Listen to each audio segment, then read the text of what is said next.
Hello everyone, and welcome back to your daily government and financial news update. As always, I'm interested in hearing your thoughts on everything, so make sure to give this video a like, but also leave a comment giving your thoughts on everything that is currently going on. Okay, so last night, in the face of all-time low approval numbers, President Biden decided to send out a tweet, once again deflecting the blame on others. In the tweet, he said, "Republicans are doing nothing but obstructing our efforts to crack down on gas price gouging, lower food prices, lower healthcare costs, and hopefully soon lower your prescription drug cost. This is not right, and that's why this election is going to be so darn important." So despite having a majority in both chambers of Congress, everything in Biden's mind happens to be the fault of Republicans. Which of course is weird he's even deflecting the blame in and not choosing to take responsibility, considering back in August of 2020, just 2.5 months before being elected, he tweeted, "Here's my promise to you. If I'm elected president, I will always choose to unite rather than divide. I'll take responsibility instead of blaming others. I'll never forget that the job isn't about me, it's about you." Oh, how things change.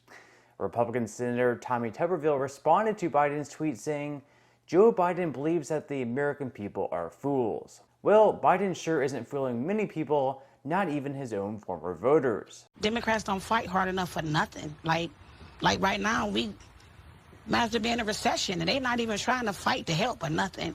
And Biden, to me, he's just talking circles. And so it's not all that surprising that, according to NBC's Chuck Todd, Biden's job approval trails other recent presidents at this point in the election cycle. Biden was elected to restore competency and stability to Washington after Donald Trump.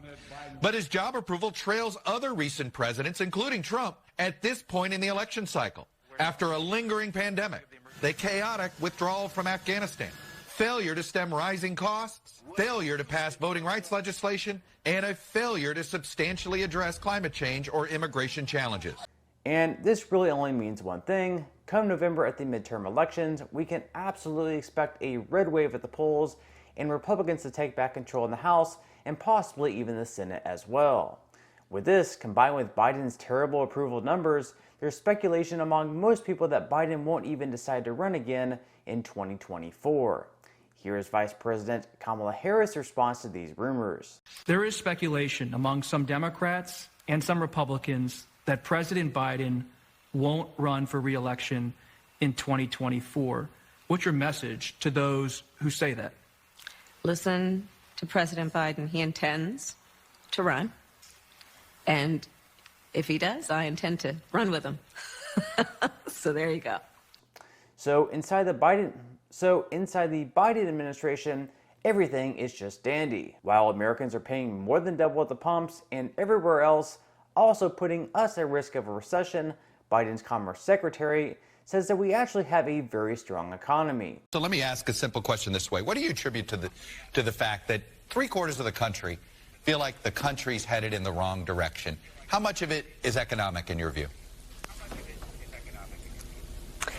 I think quite a bit of it is economic, and specifically, I think it's inflation. So, look, obviously, it's frustrating. If you were to ask me, what do I think of the economy? I'd say we have a very strong economy. She also says the Biden administration is doing everything they can to get inflation under control. It's tough for people. That's why it's the president's #1 priority. It's our #1 priority to get a handle on these prices, and we will. The Fed is taking strong action. Our president's administration, we're doing everything we know how to do. Well, they might be doing everything they know how to do, but it turns out that blowing trillions of dollars into the economy while incentivizing shutting down the economy wasn't exactly the best plan of action. And even though it's quite possible we're headed towards a recession if we're not already in one, Gina Raimondo says she can't see any reason to think that we'll have one. Let's talk first about the possibility of a recession. Can we avoid a recession if interest rates keep climbing? Good morning, George. Good to be with you. I think we can. So let me say this. The economy in the past year and a half has been growing at unprecedentedly high rates, 5, 6%. I don't think that we should expect that, right? I think it's normal to think that as we continue to come out of the pandemic, we will transition to a robust growth, but a more steady growth. So I do think at some point, we will see a less rapid growth in the economy. But I don't see any reason to think that we will have a serious recession. According to the World Bank, though, we may not only be headed towards a recession, but also something possibly even worse, stagflation. In their latest Global Economic Prospects report, they predicted an expansion drop of 2.9% this year for 2021. They continue saying that growth is expected to then hover around that level over the next 2 years, while inflation remains above target in most economies. And so, stagnant economic growth combined with high inflation and high unemployment, and we get something that we last saw during the 1970s, stagflation. So things definitely aren't looking all that good, but while some people blame these stimulus checks for high inflation, one former presidential candidate in Andrew Yang says, wait a minute, those were never the issue, and instead we should be looking at where the other 83% of the money went. Yang has said if he were elected president, he would be in favor of sending Americans monthly stimulus payments, also known as universal basic income. He also said that, quote, money in people's hands for a couple of months last year, in my mind, was a very, very minor factor, and that most of that money has long since been spent, and yet you see inflation continue to rise. Everyone is concerned about inflation. I'm concerned about the fact that it's making a lot of Americans' lives miserable because it's a very difficult circumstance when your expenses are climbing and maybe your income isn't keeping pace. And that's exactly what's happening with wage growth in June year over year going up by 5.1%, despite inflation being up by 8.6%. So even if you received a raise over the past year of 5.1%, which usually would be a pretty good raise, you would have actually seen a wage decrease of 3.5% because your wages wouldn't be keeping up with inflation. So in the comment section below, let me know what you think of Yang's universal basic income idea. Do you like it? Would you be in favor of it? And how would receiving $1,000 every single month, as proposed by Andrew Yang, impact you and perhaps your family? Okay, so now moving on to some money news, where the market started out today in the red with the Dow futures down 0.41%, the S&P 500 futures down 0.62%, and NASDAQ futures down the most at 0.65%. After Elon Musk backed out of the deal to buy Twitter for $44 billion, speculating that perhaps Twitter was not being all that honest with the amount of bots on the platform, the stock price of Twitter then plunged by 7% in pre-market trading. And now, Twitter has reportedly retained lawyers to sue Elon Musk over backing out of the deal.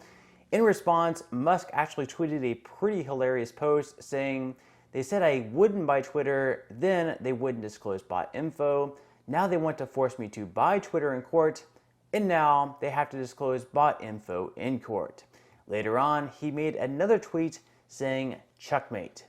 With Twitter's recent fall, they now have a market cap of right around $28 billion, which happens to be $16 billion below Musk's $44 billion offer. Now, with that said, even with markets down around 20% this year, it's definitely not a bad time to either start investing or continue to dollar cost average down. So in the comment section below, I will pin a comment with a link where you can receive 6 stocks at absolutely no cost to you from one of my partners in Webull. Now, once you open your account, you'll receive the first 2 stocks. Then, once you make a deposit of at least 1 penny, you'll then receive the other 4 stocks, again, at no cost to you.